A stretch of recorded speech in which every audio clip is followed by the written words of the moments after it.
It was a quiet Tuesday morning in Abuja. The sky was overcast with a promise of rain, and the streets were already coming alive with the sounds of car horns, rushing pedestrians, and the bustling energy of the city. Somewhere along the Nyanya whose route, commuters waited at a crowded bus stop, impatient to begin their day. But somewhere amidst the crowd stood a man, dressed modestly in a plain shirt and faded trousers. He looked no different from the average Nigerian trying to get by. His hair was neatly cut, and his sandals were dusty from walking. Nobody recognized him. Nobody knew that the man quietly standing near the back of the queue was none other than Apostle Joshua Selman, renowned preacher, founder of Koinonia, and a vessel of deep revelation and love. Today, Apostle Selman had woken up with a divine burden. Take no convoy, no announcement. Dress like one of them. Ride a bus. Test hearts. Find the one who is desperate enough to show love in lack, and bless them. It wasn't the first time God had instructed him to do something out of the ordinary, but this one was different.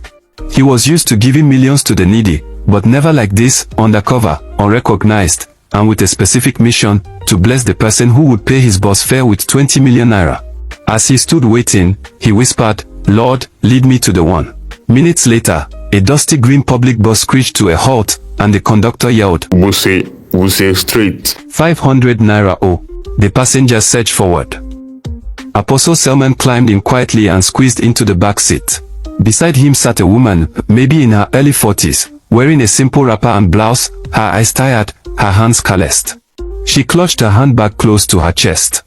Her name was Mrs. Victoria Udo, and her heart was heavy. That very morning, she had knelt in her small apartment in Koru, praying through tears. God, she had said, I've lost everything. My shop burned to the ground last week. Everything I've worked for, gone.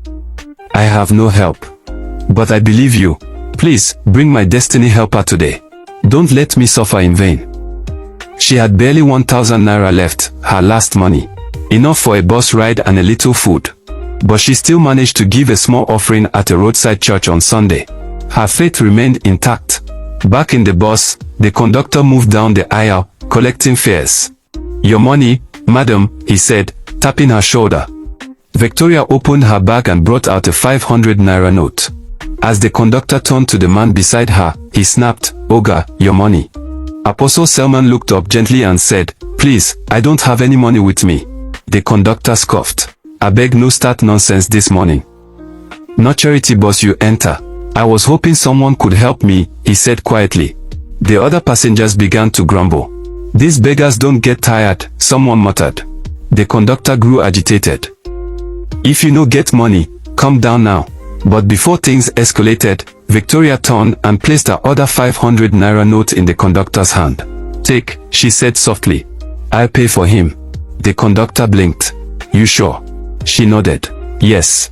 It's okay. The bus jolted forward again. Apostle Selman turned to her slowly.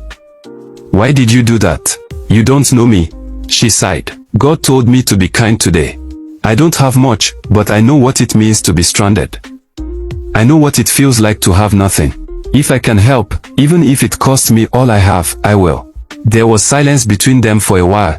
Then he said, You mentioned God. Do you believe he answers prayers? She looked at him, her eyes welling up. He's all I have left. He nodded slowly, then reached into his old satchel and brought out a small envelope. Take this, he said. She hesitated. What is it? Open it. Inside was a bank draft, 20 million naira. Her hands trembled. What is this? Is this real? Yes, it's yours. God heard your prayer this morning, and he sent me. I'm Apostle Joshua Selman. She gasped. Her mouth dropped open. She looked again, and this time she saw it, the familiar face from YouTube, the voice she had listened to during all-night prayers. Apostle Selman, she whispered. Yes. I came today as a poor man, to find someone whose heart is still pure, even in poverty. She broke down in tears right there in the moving bus. The other passengers, overhearing the conversation, turned and stared in awe. The conductor, realizing what had just happened, looked stunned. Some began to cry. Others raised their hands in worship. Apostle Selman touched her shoulder gently and prayed over her.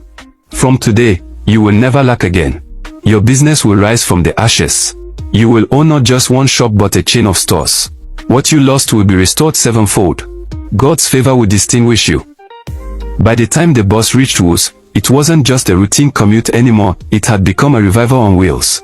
News spread quickly across social media. Videos surfaced. Apostle Joshua Selman blesses stranger with 20 million naira in public bus after she paid his fare. But Victoria didn't care about the fame. She went straight to her knees the moment she got home. "Thank you, Jesus," she wept. "You answered me. You remembered me. You sent a man of God into a bus, just for me." In the following weeks, Apostle Selman's team helped her re-establish her business. A new shop was opened, fully stocked and branded. A business consultant was assigned to guide her. Her children returned to school.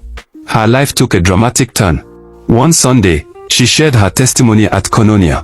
Standing before thousands, she said, "I had lost everything. I had no hope, but I still gave. I still helped someone I didn't know. And in return, God sent my destiny helper in the most unexpected way." When you trust Him, He will never fail you. Truly, God's ways are not our ways. The crowd erupted in shouts of praise and tears of gratitude.